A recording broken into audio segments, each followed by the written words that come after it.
네, 안녕하십니까. 오늘은 창세기 10장을 중심으로 11장까지 함께 진행하도록 하겠습니다.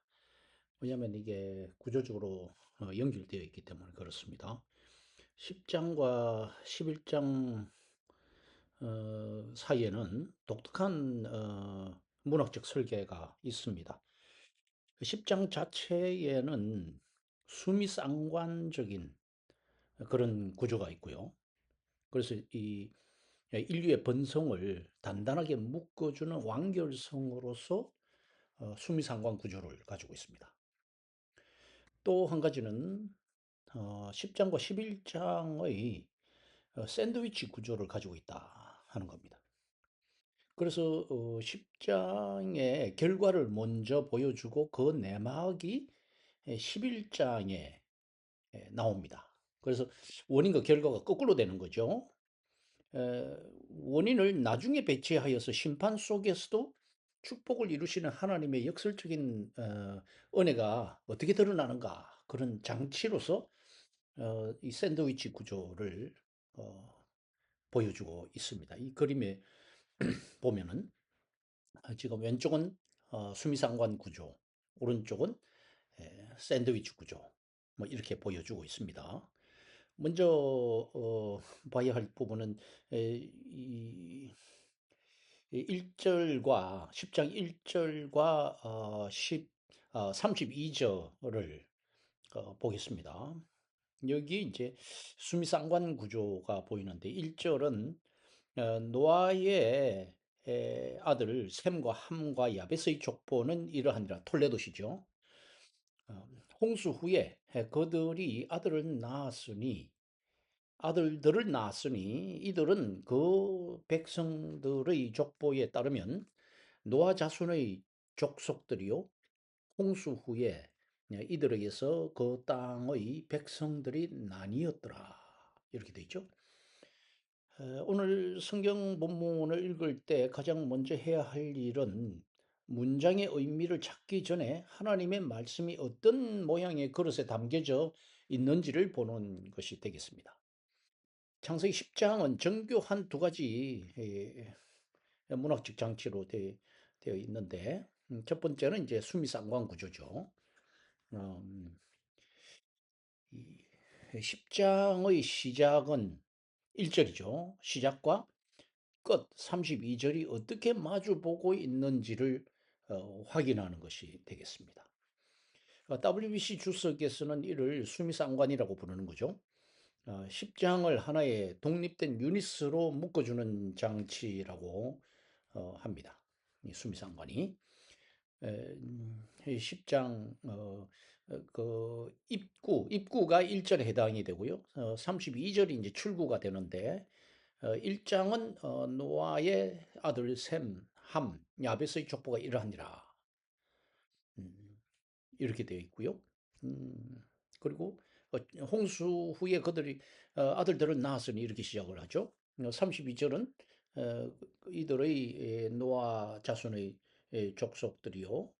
그들은 족보를 따라 후에 홍수 후에 이들에게서 땅의 백성들이 나뉘었더라 이렇게 종교를 하고 있죠. 그래서 10장은 그 자체로 인류의 확산이라는 주제를 완결짓는 구조다 이렇게 볼 수가 있습니다. 우리가 이 문해력적으로 보면은 이제 첫 번째 포인트가 이제 이 톨레도시죠. WBC 주석에 따르면은 이 톨레도시라는 것은 뭐 여러 번 말씀드렸습니다마는 창세기 전체를 연결하는 핵심 편집 장치입니다.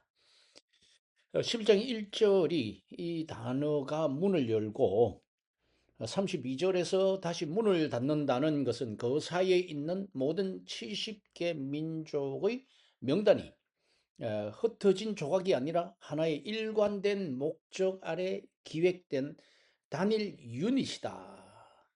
단일 단위이다. 하는 것을 의미합니다. 텍스트는 이 족보라는 단어를 통해서 이제부터 내가 보여줄 내용은 홍수 이후 인류가 어떻게 다시 태어나는지에 대한 공식 기록이다라고 선언하는 수문장 역할을 하고 있다는 겁니다.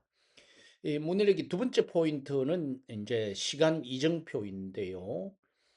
홍수 후에라는 표현이 앞뒤로 반복됩니다.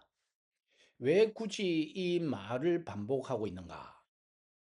이는 독자에게 구장에서 이어진 심판과 멸절의 기억을 환기시킨과 동시에 이제 구장까지의 심판을 뒤로 하고 10장부터는 심판 너머의 새로운 인류사가 시작되었음을 강조하기 위함이다 하는 겁니다. 이 WBC는 이 반복, 그러니까 홍수 후에라는 이 반복이 9장 28절에 홍수 후에 노아가 350년을 살았고 하는 그 구절과 또 연결되면서 암문백을 끌어오는 동시에 뒤에 이어지는 11장 10절에서 셈의 족보는 이러하니라. 셈은 홍수 후 2년에 이렇게 되죠. 이것을 이제 내려다보는, 미리 내다보는 그런 역할을 한다고 분석을 하고 있습니다. 결론적으로 이 수미상관 이 구조라는 것은 독자에게 이 선 안에 있는 내용은, 이 구조 안에 있는 내용은 홍수 이후 인류가 어떻게 다시 시작되었는지에 대한 완결된 청사진이다 라는 확신을 주고 있다는 겁니다.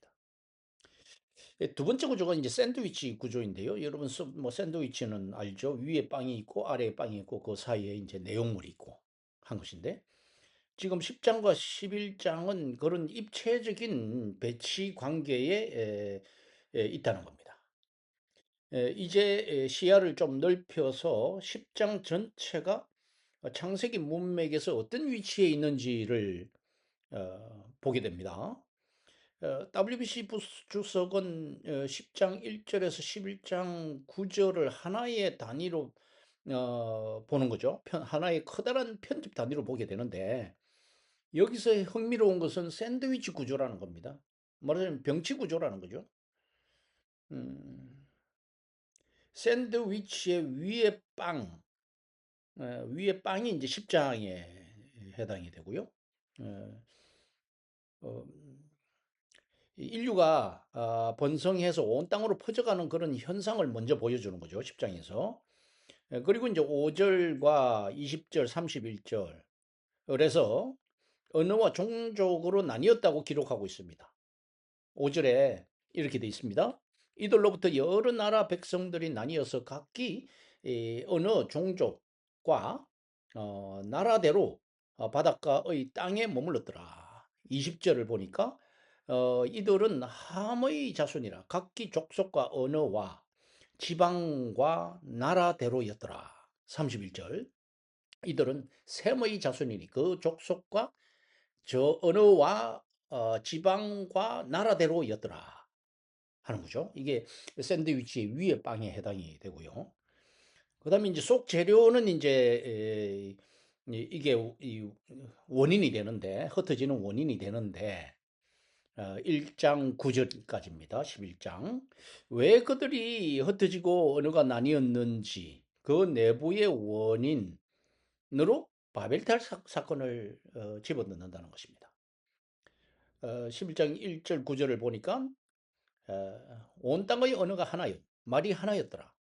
이제 그들이 동방으로 옮기다가 신할 평지를 만나 거기 거류하며 서로 말하되, 자, 벽돌을 만들고 견고히 굽자 하고, 이에 벽돌로 돌을 대신하여 역청으로 진흙을 대신하고, 또 말하되, 자, 성읍과 탑을 건설하여 그 탑 꼭대기에 하늘에 닿게 하여 우리 이름을 내고 온 지면에 흩어짐을 면하자 하였더니, 여호와께서 사람들이 건설하는 그 성읍과 탑을 보려고 내려오셨더라.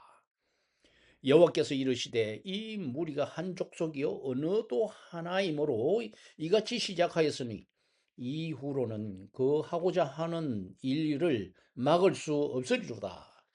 자, 우리가 내려가서 거기서 그들의 언어를 혼잡하게 하여 그들이 서로 알아듣지 못하게 하자 하시고 여호와께서 거기에서 그들을 온 지면에 흩으셨으므로 그들이 그 도시를 건설하기를 거쳤더라. 그러므로 그 이름을 바벨이라 하니 이는 여호와께서 거기서 온 땅의 언어를 혼잡하게 하셨음이니라. 여호와께서 거기서 그들을 온 지면에 흩으셨더라. 이게 이제 빵의 샌드위치 빵의 내용입니다. 그다음에 이제 샌드위치 아랫빵은 이제 11장 10절에서 끝까지인 건데 이제 다시 셈의 족보로 돌아와서 아브라함을 향해 이제 초점을 좁혀 나가게 됩니다. 음, 11장 10절은 이렇게 시작하죠. 셈의 족보는 이러하니라. 셈은 100세 곧 홍수 후 2년에 아르박삭을 낳고 이렇게 돼 있죠. 음, 여기서 이제 우리가 좀 문해력적으로 보면은 어, 10장에 뭐 서사적 반전이 있습니다. 10장에 이미 어느 대로 나뉘었다고 말했는데 11장 1절은 온 땅의 언어가 하나였다고 시작을 하죠. 이는 시간 순서가 아니라 주제 중심의 샌드위치 배치다 하는 겁니다. 네, 바로 이 11장 1절에서 9절까지가 이제 원인이고 10장이 이제 결과, 이 시간적으로 뒤바뀌어 있습니다. 이런 이제 배치는 의도적인 배치인 건데 성경은 인류의 확산이라는 10장에서의 확산이라는 그 결과를 먼저 보여준 뒤에 그 속에 담긴 하나님의 심판과 은혜가 11장에서 속재료를 제공하는데 그건 나중에 제공을 하게 된다는 거죠.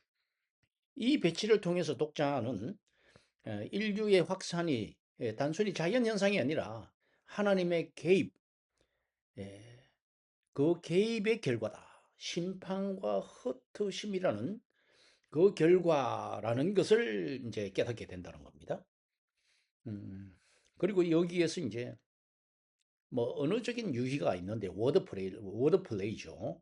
10장 1절에 홍수가 이제 이 히브리어로 마불이라 하는데 11장 9절에 마불과 바벨, 발음의 유사성이 있습니다. 이 발음의 유사성을 통해서 이 샌드위치 구조가 시작과 끝을 청각적으로 연결해주는 부분이 있다 하는 겁니다. 그래서 창세기 10장은 이름만 나열된 지루한 명단이 아닙니다. 수미상관 구조라는 단단한 액자로 보호를 받고 있고 또 샌드위치 구조라는 입체적인 배치를 통해서 인류사의 겉모습과 속 사정을 동시에 보여주는 고도의 문학적 설계도다 이렇게 볼 수 있겠습니다. 음, 이제 두 번째 단락으로 넘어가겠는데요. 어, 그림을 이제 두 번째로 제목은 이제 그림의 제목이 이제 성경 족보 속 숫자의 비밀 이렇게 되어 있습니다. 7과 70이 전하는 하나님의 이제 질서가 있다는 것이죠. 어, 고대 성경 저자는 숫자를 통해서 이 세상은 무질서하게 퍼진 것이 아니라 하나님의 질서 속에서 충만하게 채워졌다라는 메시지를 던집니다. 어, 함과 야벳의 명단 속에 이제 7이라는 숫자를 이제 규칙적으로 찾을 수가 있는데요. 먼저 성경 2절, 5절 사이에 이제 야벳의 자손, 그리고 6절에서 20절 사이에는 함의 자손들이 있는데 그 이름을 이제 직접 어, 세워볼 필요가 있다 하는 부분이죠. 그래서 텍스트 속에 숨겨진 규칙적인 리듬을 이제 발견하게 되는데 에, 그림에 PPT 그림에 이제 왼쪽을 보니까 이제 야벳의 자손이 이 완벽한 14의 구조다. 7 곱하기 2의 구조다 하는 거죠. 야벳의 아들이 고멜과 마곡, 마대, 야완, 두발, 메색, 디라스 7명이 있고, 또 야벳의 아들 중에 이제 고멜의 아들이 이제 3명, 그리고 이제 야완의 아들 4명, 이렇게 해서 또 7명. 그래서 야벳의 직계는 14명으로 이제 딱 떨어지는 숫자가 되겠습니다. 그게 이제 2절, 4절에 나오는 구절이고요. 그 다음에 함의 자수는 6절에서 7절, 그리고 13절에서 14절 사이에 나오죠. 음, 그게 지금 그림 중앙에 나와 있죠. 함의 자수는 7명 단위의 그룹, 그룹평인가요? 요렇게 되어 있죠, 지금. 여기서도 이제 7명 단위로, 어, 구스는 그 함의 아들인데 그 구스의 자손이 스바, 하윌라, 삽바, 라마, 삽드가 이 5명 하고요. 라마의 아들 2명, 스바와 드단 해서 이제 7명이고요. 미스라임은 또 이제 함의 아들인데 그 자손이 루딤, 아나밈, 르하빔, 납두힘, 바두루심, 가슬루힘, 갑도림 7명입니다. 음, 왜 하필 7일까? 왜 7일까? WBC 주석은 성경 기자가 7이라는 숫자에 대한 강한 선호도를 가지고 있다고 설명하고 있습니다. 왜냐하면 7은 창조의 7일을 연상시키는 부분이 있고, 이 족보가 단순히 인구조사가 아니라 창세기 1장에서의 그 7일을 연상시키는 만큼 새로운 창조의 완성을 문학적으로 표현하고 있다 하는 것을 보여주고 있습니다. 그래서 이제 7을 선호하고 있다는 거죠. 그리고 맨 위에 보면은 이제 전체 합계의 그 그림 중앙에 맨 위에 보시면은 그림 전체 합계 70명. 이것은 이제 온 인류의 이제 총합을 이 상징이죠, 상징. 70 민족만 있는 것이 아니라 상징적인 숫자를 가져왔는데 그것을 70으로 70이라는 숫자 안에 온 세상을 담았다. 그래서 70은 온 세상을 담는 숫자다. 이렇게 볼 수가 있죠. 그래서 여기에도 이제 좀 수미상관적인 부분이 나오는데 뭐냐면 야벳과 함 그리고 셈 이렇게 총 70명이 나오고요. 또 가나안에 내려간 야곱의 가족도 70명이다 하는 부분인 겁니다. 그래서 70은 유대 전통에서 충만함과 전체성을 상징하는 숫자다. 이렇게 볼 수 있겠습니다. 그리고 또 이 모세를 돕는 장로의 숫자도 70이죠. 민수기 11장 16절에. 그래서 10장의 70개 민족이라는 것은 당시 이스라엘이 인지하던 온 세상의 모든 인류를 상징한다. 이렇게 볼 수가 있겠습니다.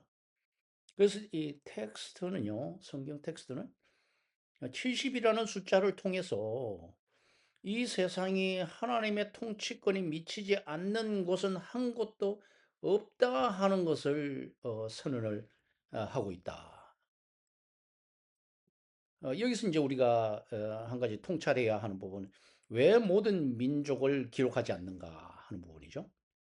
뭐 그런 질문을 얼마든지 가능하다고 볼 수가 있는데 세상에는 수천 개의 민족이 있는데 왜 성경은 단 70개만 기록을 했을까?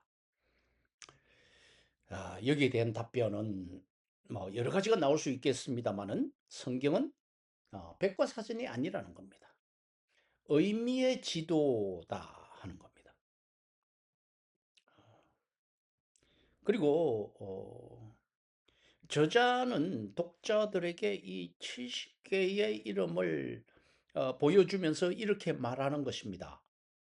보십시오. 우리는 서로 다른 언어와 땅에 살고 있지만 결국 노아라는 한 뿌리에서 나온 한 가족이며 하나님의 질서 안에 있는 존재들입니다. 그런 의미를 지금 우리에게 던져주고 있다 하는 점입니다. 음, 여기서 이제 우리가 구절을 나누어 보면은요, 도입부에서 이제 1절은 족보의 시작의 선언이고 톨레도스로, 그 다음에 2절에서 5절 사이는 야벳의 이 자손, 이 숫자 7이라는 숫자, 이게 첫 번째 이제 발견에 해당이 되는 것이고요. 그 다음에 6절에서 20절은 함의 자손, 여기서도 이제 숫자 7의 반복과 확장이 있죠. 그 다음 21절에서 31절 사이는 셈의 자손, 여기 이제 마지막 조각이 되는데 이것이 이제 70의 완성이라고 볼 수 있다 하는 겁니다. 그래서 이제 결론은 32절에 나오는 것인데 70개의 민족이 온 땅에 퍼졌다 하는 것으로 지금 요약하고 있다 하는 겁니다. 그 다음에 오늘 세 번째 단락이 되어 있습니다. 세 번째 그림, 세 번째 단락. 성경의 이제 돌출부, 성경 본문의 이제 돌출부에 해당되는 부분인데 이것은 니무롯과 제국의 탄생입니다.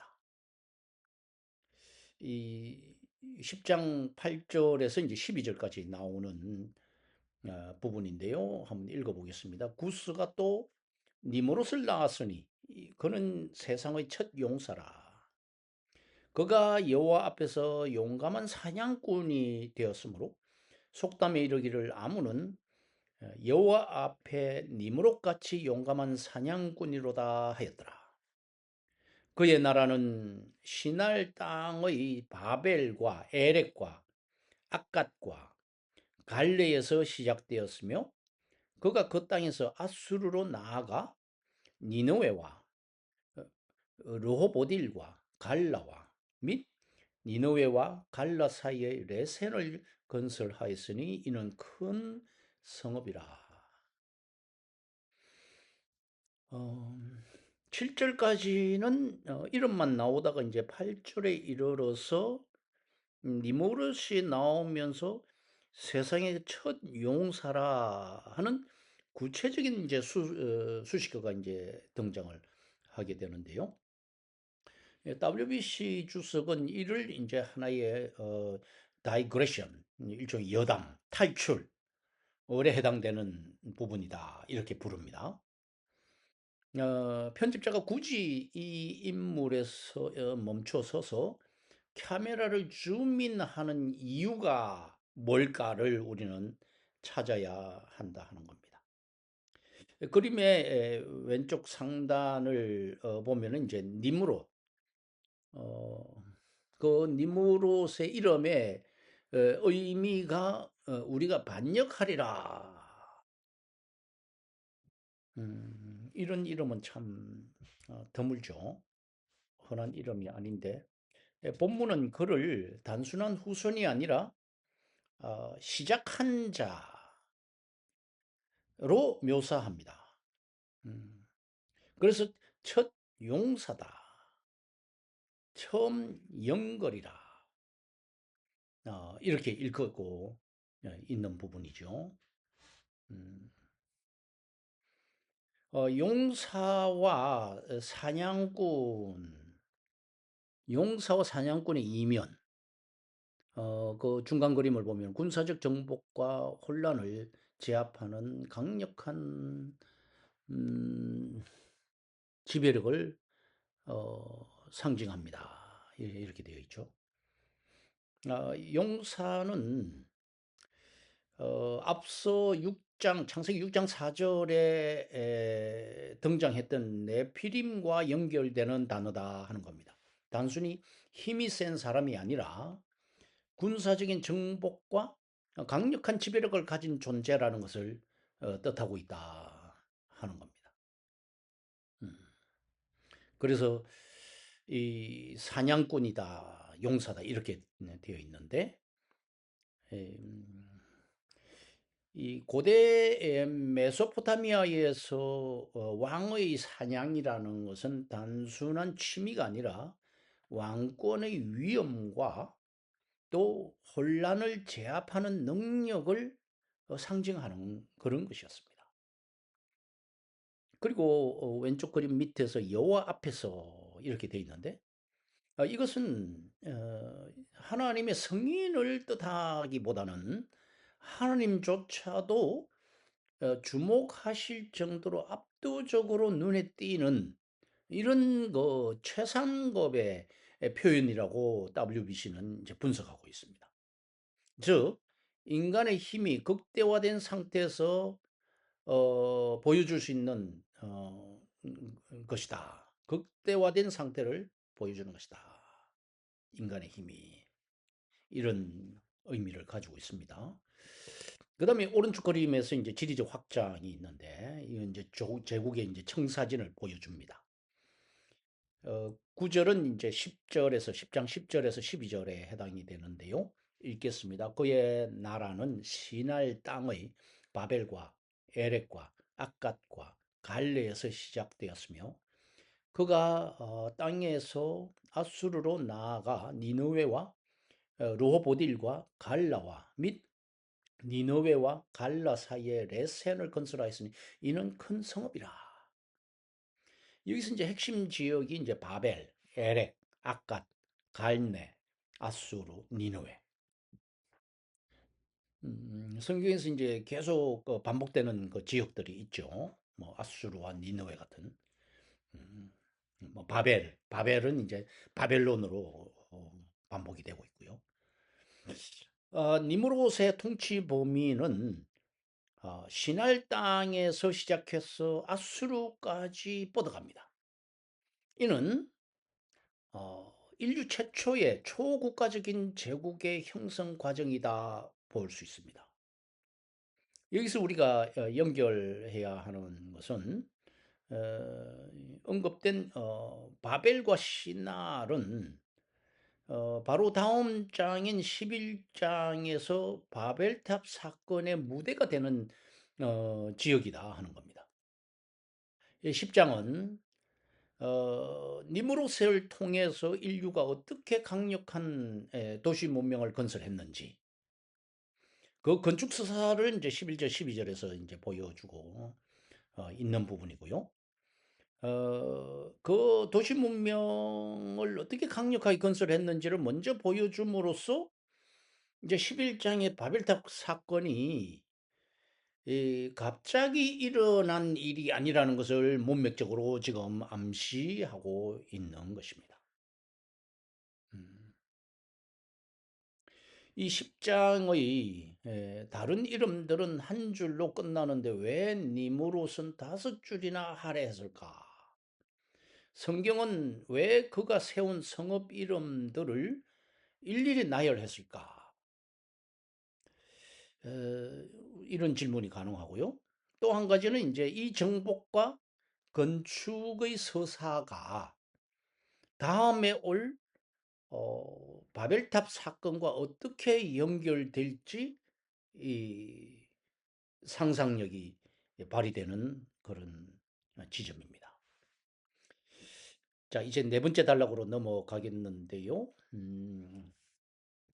네 번째 그림. 가나안의 경계, 가나안의 지도.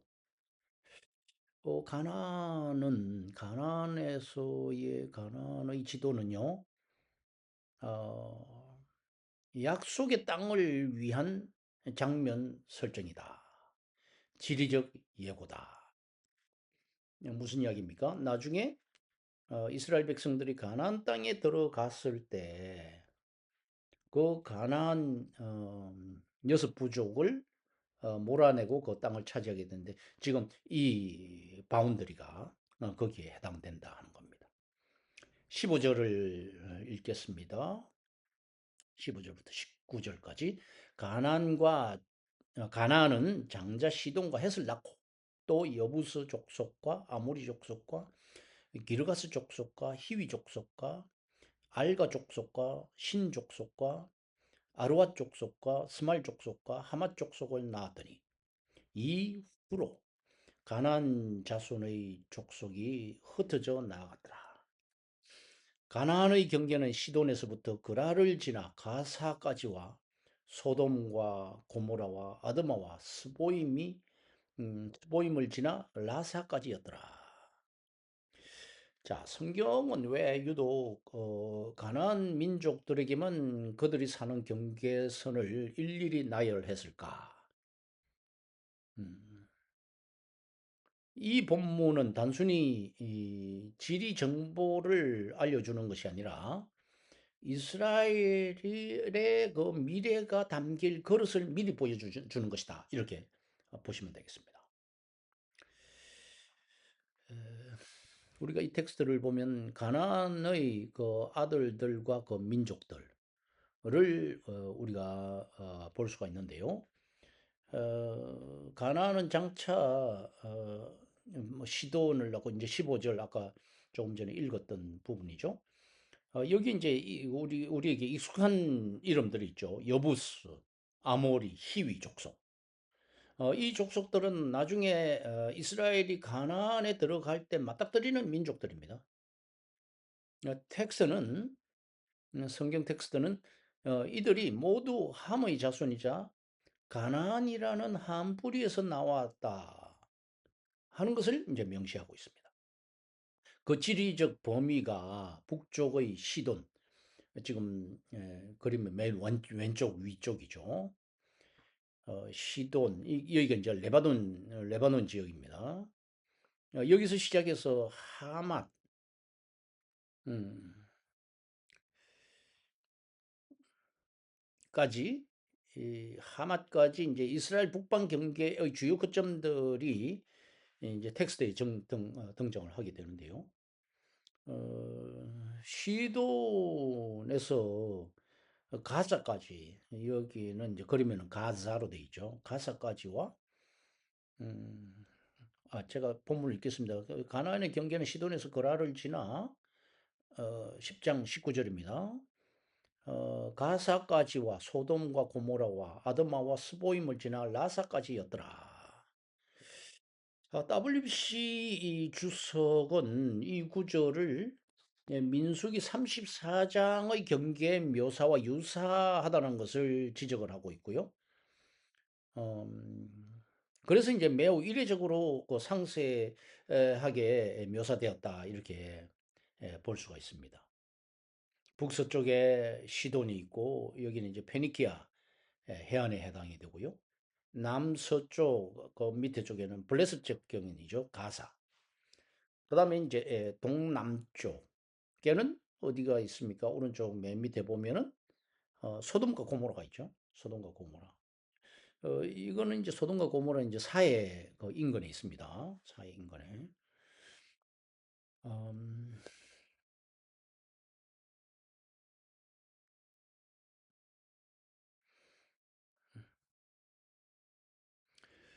여기에서 보면은 이제 창세기 10장 18절에 보면은 이제 이후로 끝쪽이요. 끝쪽에 그 가나안 자손의 족속이 흩어져 나갔더라. 여기서 이제 흩어진다고 하는 단어가 이제 중요하죠. 핵심 단어가 이제 흩어지다인데, 어, 이, 이 단어는 11장 바벨탑 사건의 핵심 주제인 흩어짐과 같은 단어입니다. 여기에는 이제 중의적인 의미가 있는데, 그러니까 중복되는 의미가 있는데, 가나안 민족이 땅을 넓혀 나갔다는 중립적인 의미도 있지만 성경 정체의 맥락에서 가나안은 종종 심판의 대상이 됩니다. 이게 이제 그 중의적 의미죠.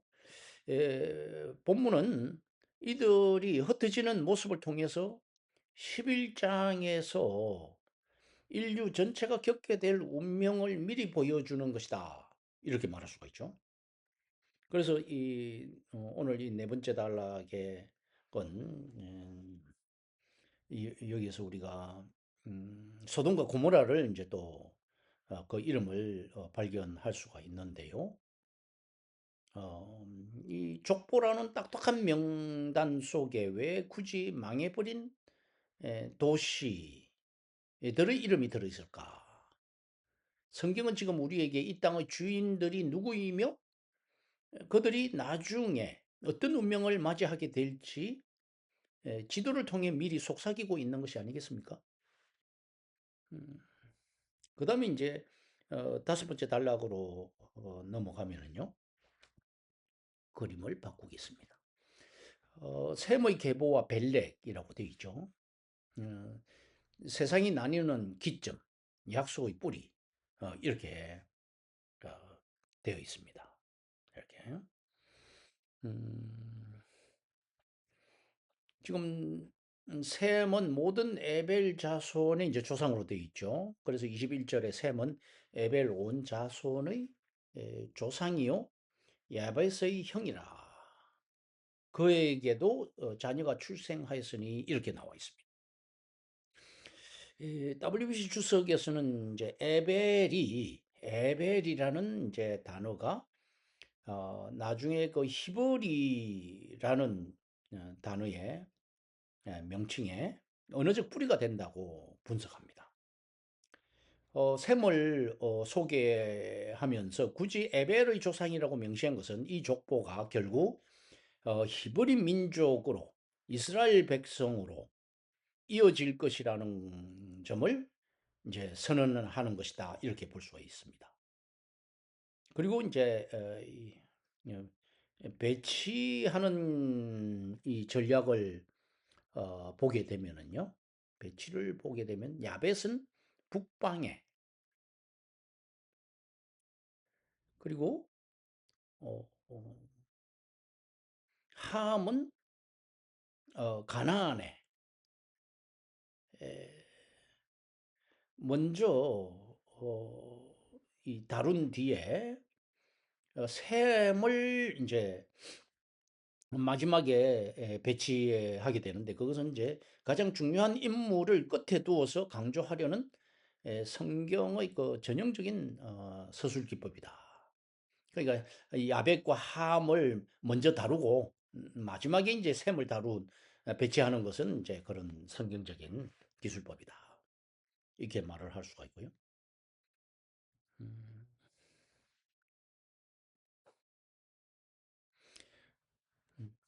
그다음에 이제 벨렉이라는 벨렉.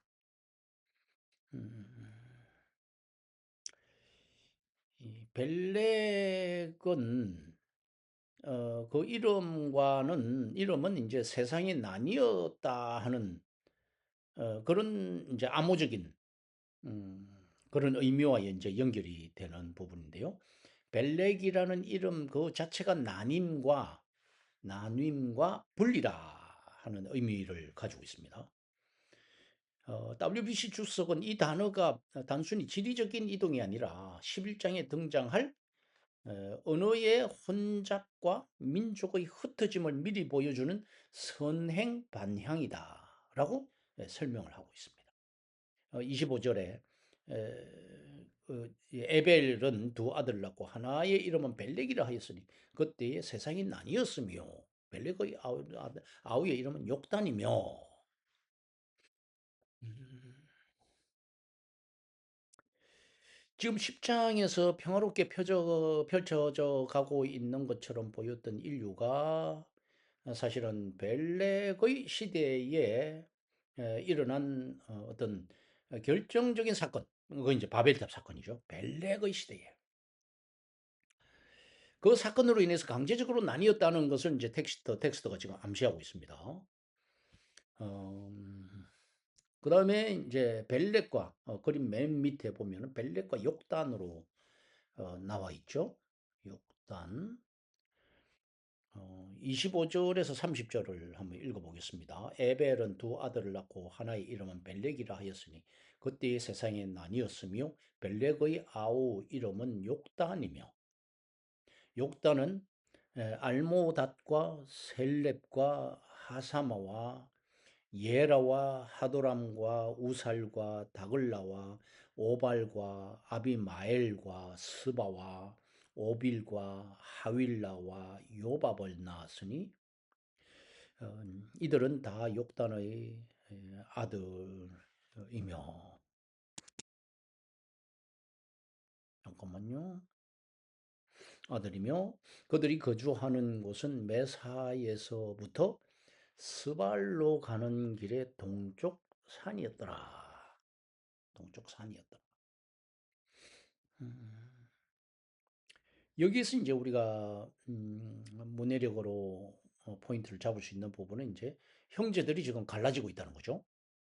에벨은 벨렉과 욕단 두 아들이 를 가지고 있었지만 텍스트는 이제 아라비아로 멀리 퍼져나간 욕단의 후손 13명을 먼저 나열하고 그들을 역사의 무대 뒤로 퇴장을 시킵니다. 그 다음에 남겨진 이름이 이제 벨렉의 후손인데 10장에서 이제 더 이상 언급되지 않습니다. 왜 그럴까요? 그 이야기는 바로 11장에서 아브라함이라는 한 인물에게 집중하기 위해 아껴두는 것이다. 결과적으로 이제 셈의 족보는 인류가 나뉘는 벨렉이죠. 나뉘는 아픔 속에서도 하나님의 한 혈통을 어떻게 구별해 내시는지를 보여주는 정교한 장치를 어, 가지고 있다는 겁니다. 벨렉과 아브라함 이렇게.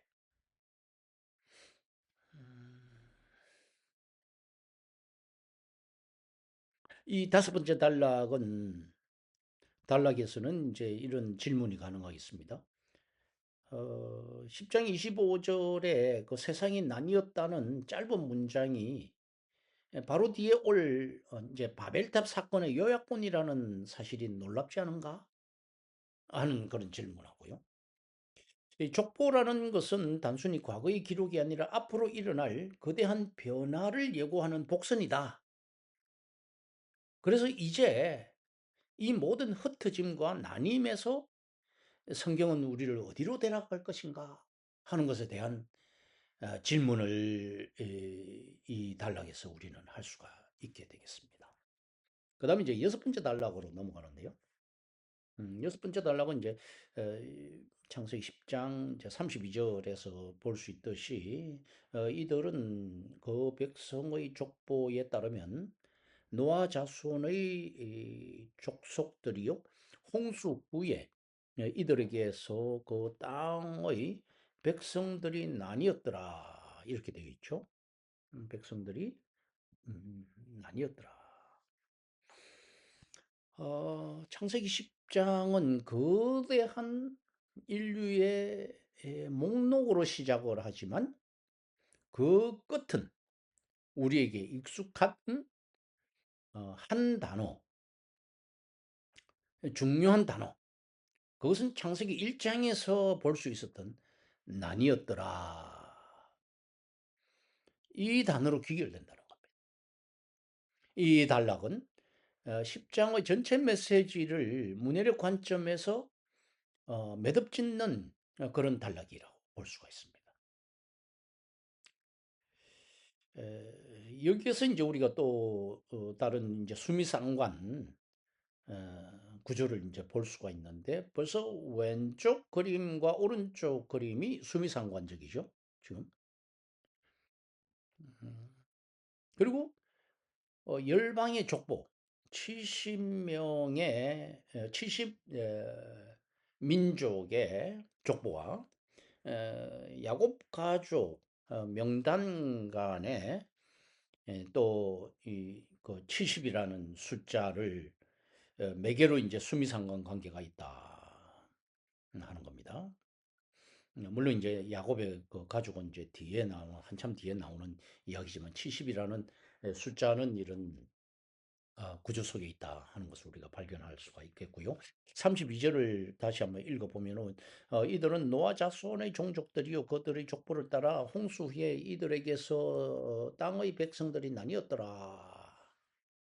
여기서 이제 우리가 구조적인 완결점을 이제 볼 수 있는 부분이 이제 1절에서 시작된 노아 자손의 족보가 32절에서 다시 반복되면서 10장을 아주 단단하게 봉인하고 있다 하는 이런 면에서 이제 수미상관적이다 하는 부분이죠.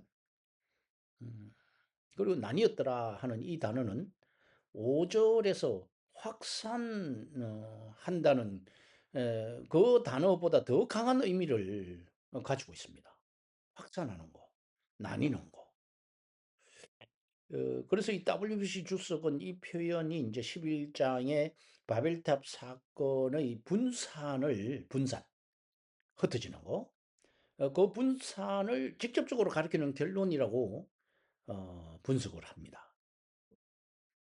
텍스트는 인류가 70개 민족으로 충만하게 퍼져나간 긍정적 결과를 먼저 보여준 뒤 그들이 나뉘게 된 배경을 뒤에 배치함으로써 그 원인이 뒤로 나온다는 거죠. 11장에.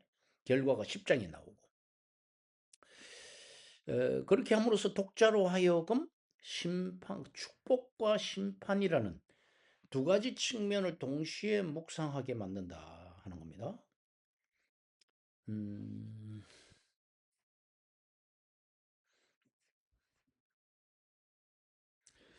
그림의 왼쪽 원에서 제목이 이제 마이크로코즘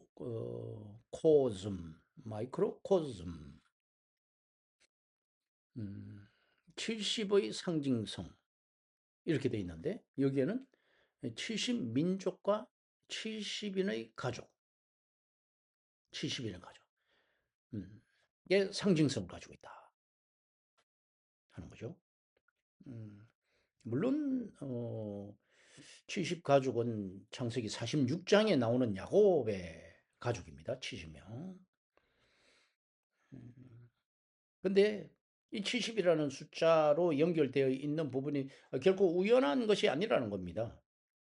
성경은 이스라엘이라고 하는 작은 가족이 곧 온 인류를 대표하는 소우주라는 것을 시각적으로 보여주고 있다는 것이죠. 여기서 이제 우리가 얻을 수 있는 메시지는 10장의 방대한 지도는 결국 이 많은 민족 중 하나님이 아브라함이라는 한 가족을 택하셔서 다시 온 열방을 복을 주시려고 한다라는 거대한 서사의 도입부에 해당된다. 이 10장이라는 것이. 그래서 10장은 우리에게 질문을 합니다. 이런 질문이 가능하죠. 당신은 이 수많은 지명과 이름 속에서 무엇을 보았는가 하는 거죠. 무엇을 봤습니까? 그것은 단순한 역사가 아니라 흩어짐 속에서도 이어지는 생명의 끈이 있다 하는 겁니다. 음, 니무롯 제국은 무너지고 가나안의 경계는 변하지만 셈에서 에벨로, 에벨에서 벨렉으로 이어지는 이름의 계보는 결코 멈추지 않는다 하는 점입니다.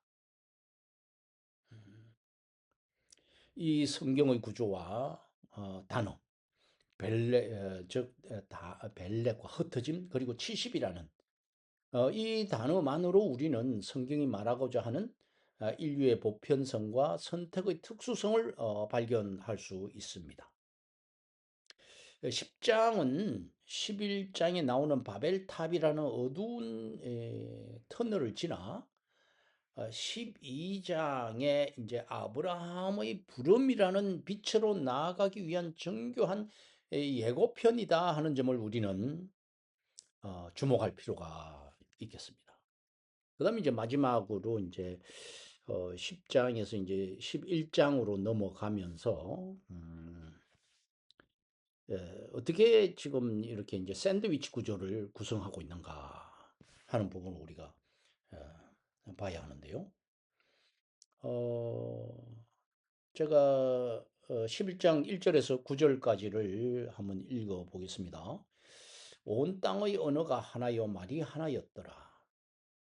이에 그들이 동방으로 옮기다가 신할 평지를 만나 거기 거류하며 서로 말하되 자 벽돌을 만들어 견고히 굽자 하고 이에 벽돌로 돌을 대신하며 역청으로 진흙을 대신하고 또 말하되 자 성읍과 탑을 건설하여 그 탑 꼭대기를 하늘에 닿게 하여 우리 이름을 내고 또 지면에 흩어짐을 면하자 하였더니 여호와께서 사람들이 건설하는 그 성읍과 탑을 보려고 내려오셨더라.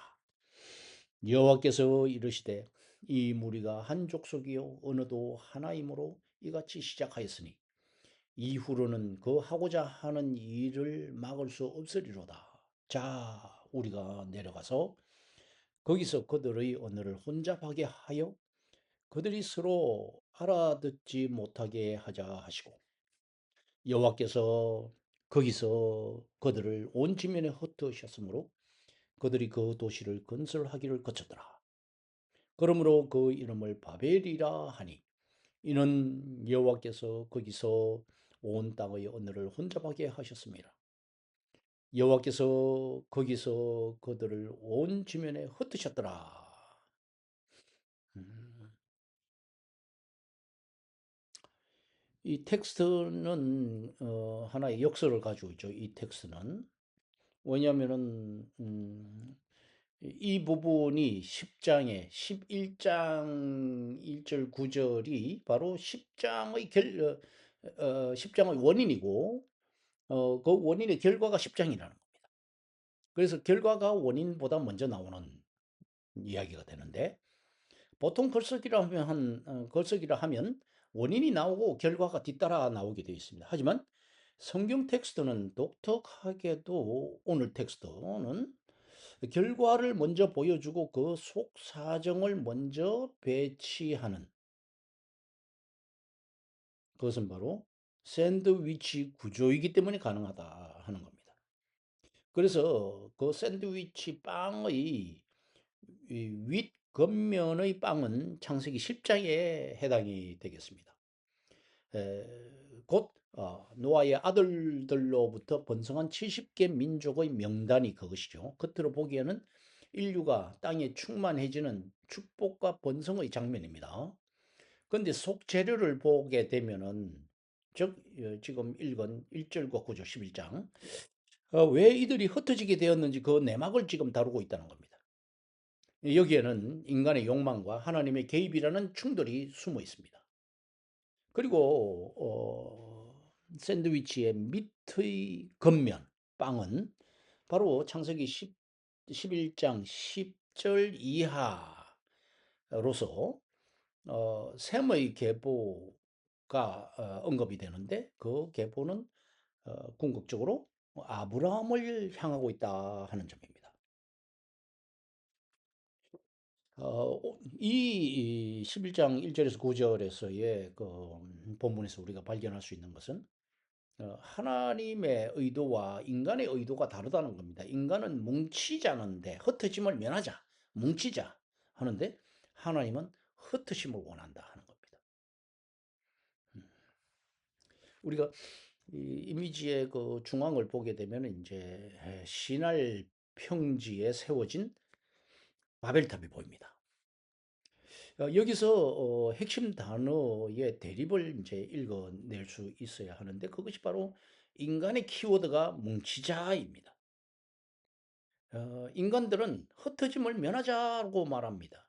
이는 성경 초반에 제시된 땅에 충만하라는 하나님의 명령에 대한 정면 거부입니다.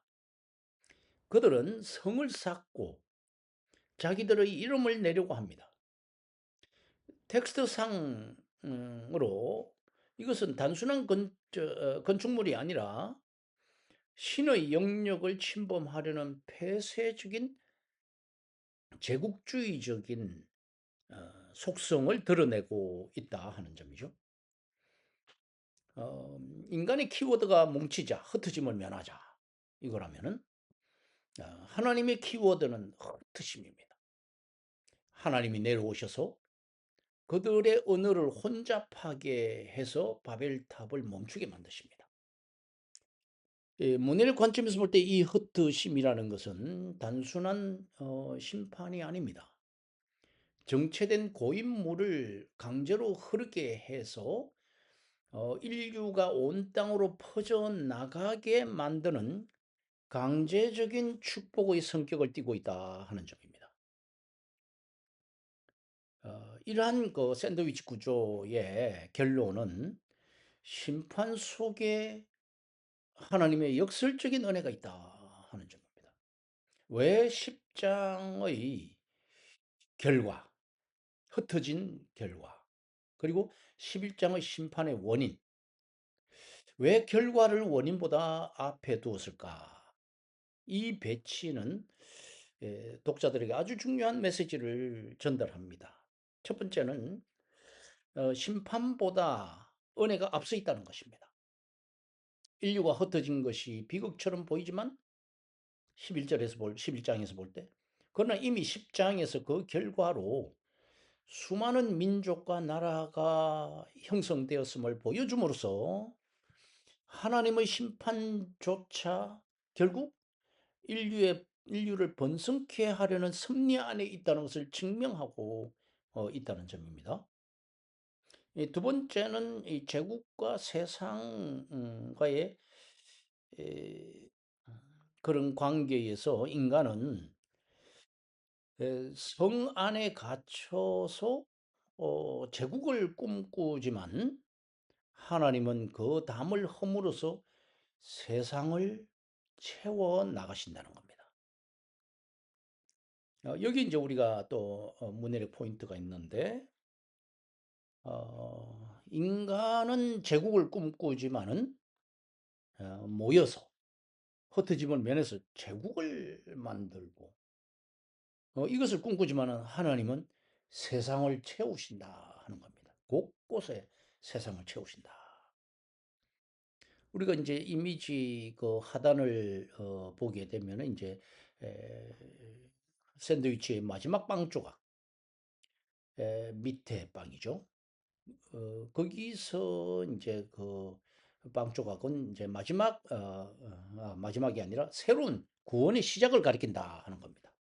그래서 11장 후반부부터 다시 시작되는 셈의 족보는 흩어진 인류를 하나로 묶을 한 인물, 곧 아브라함을 향해서 텍스트의 초점을 좁혀가고 있다 하는 겁니다.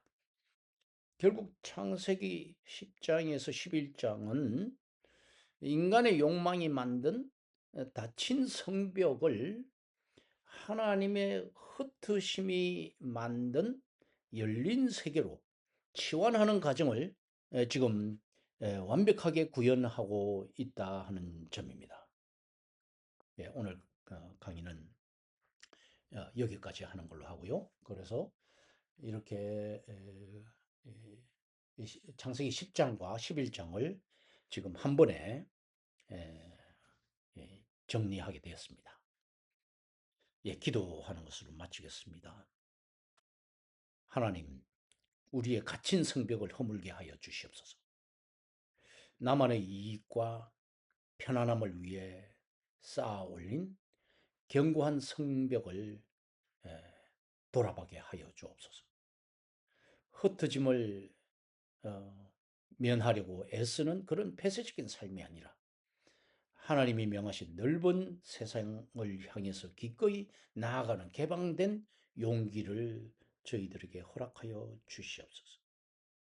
무엇보다 내 이름을 내는 것보다 진리의 본질에 집중하게 하여 주시옵소서. 바벨의 사람들처럼 내 이름을 내려는 그런 조바심을 버리고 또 화려한 제국을 꿈꾸는 그러한 삶보다 주어진 삶의 자리에서 묵묵히 그 자리를 채우며 타인과 소통하고 생명을 이어가는 본연의 역할을 충실하게 할 수 있게 하여 주시옵소서.